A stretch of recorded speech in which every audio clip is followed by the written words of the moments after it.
As most of you know, I am now 1 month away from being locked for 9 years. I wanted to give you a few tips related to DIY or do it yourself if you are looking to retighten your locks yourself. And I am specifically referring to retightening and not retwisting, which retightening is a specific rotation that you may use in order to tighten your locks, typically with a tool. Most of us who are micro lockers, meaning having tiny or smaller locks, will tend to retighten in lieu of retwisting. So the first thing that I want to say is that when it comes to DIY, keep in mind, people want to do it for different reasons, and no right, no wrong. Some people are wanting to go to a loctician, and that's great, and some people want to DIY. And I think it's based on a number of reasons. Some could be financial. Some could be that you want control of knowing what your hair feels like, the health of it, all those things, as well as some may, from a time perspective, want to be more familiar with their hair than going to a loctician and being 100% dependent on a loctician. So just wanted to put that out there first. So the first item that I'm going to make mention of for DIY is keep in mind that you should not be striving for perfection. That's number one.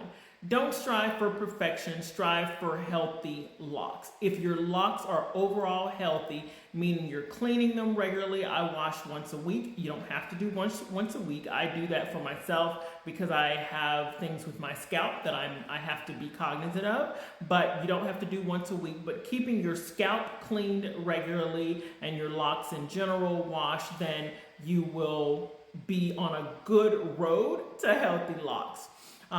Now, when I say don't strive for perfection, many lockers, including myself, have things that are not noticeable to the naked eye that's going on with my locks. My locks are far from perfect. I have shorter locks. I've had videos where I've been able to show that, and those shorter locks sometimes have to do with the fact that they are sprouting just out of the blue. Hair will sprout out of nowhere. It can be in the middle of your head. It can be on the side. It can be in the back. Hair will just sort of sprout out of nowhere, and it's not close enough to another lock for it to make sense to actually put it in or combine it with another lock. And so you just end up creating a separate lock. I have many in the back like that. And then I also have items in the back that I have a pen with me because I'm technically working on some things.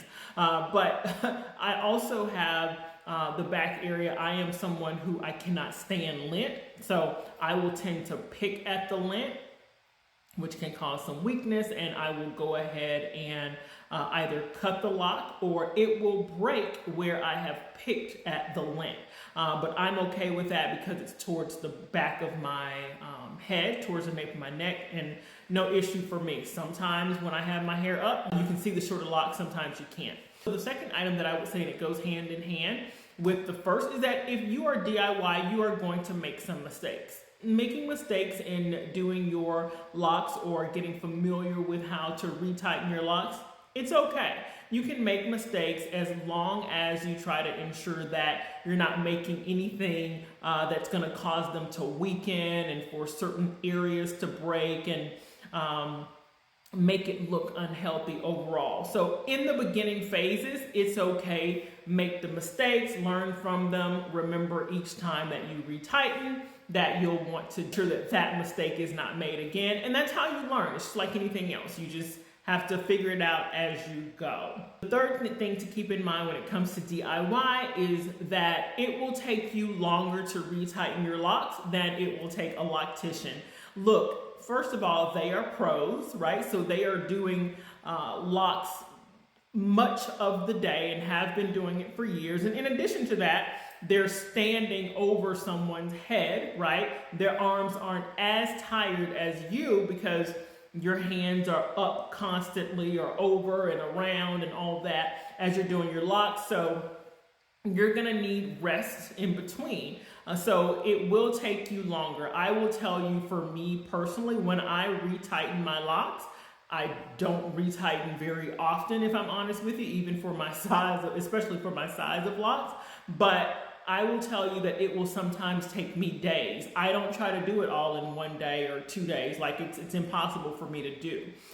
It will sometimes take me 3 days, 4 days, but I'm knowing that I'm doing a few hours here, a few hours there. And so over the course of a week or a course of 3 or 4 days, I will get it taken care of.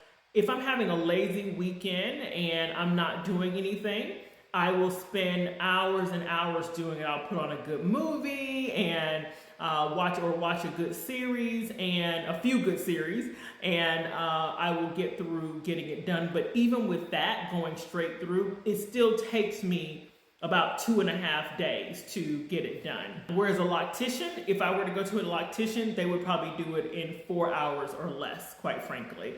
And I'm okay with that. I enjoy getting to know my hair a bit more intimately.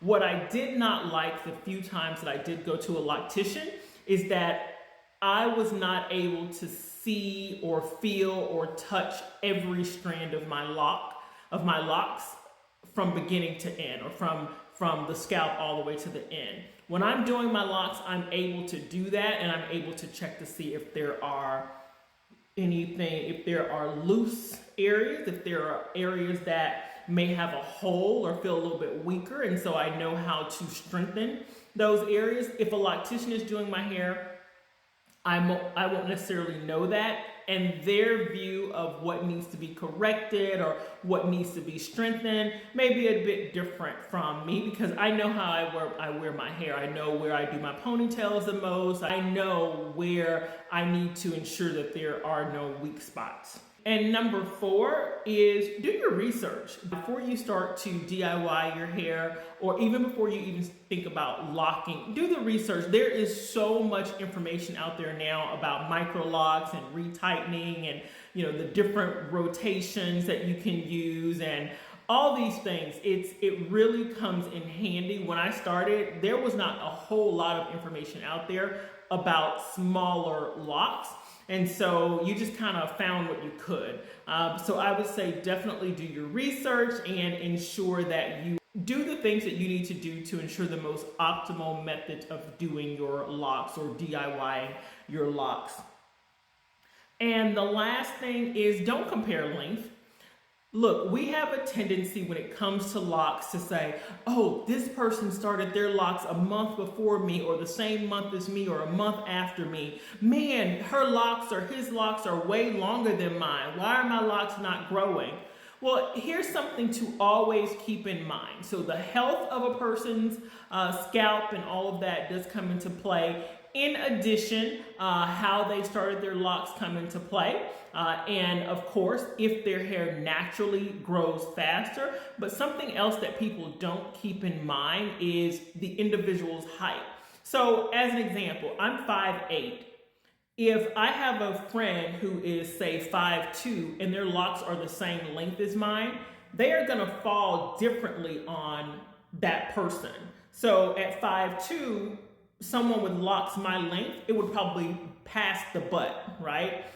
For me, they are sitting just at the top of my butt. So height plays a big part. I hope this is helpful. For those of you who are looking into DIY, good luck.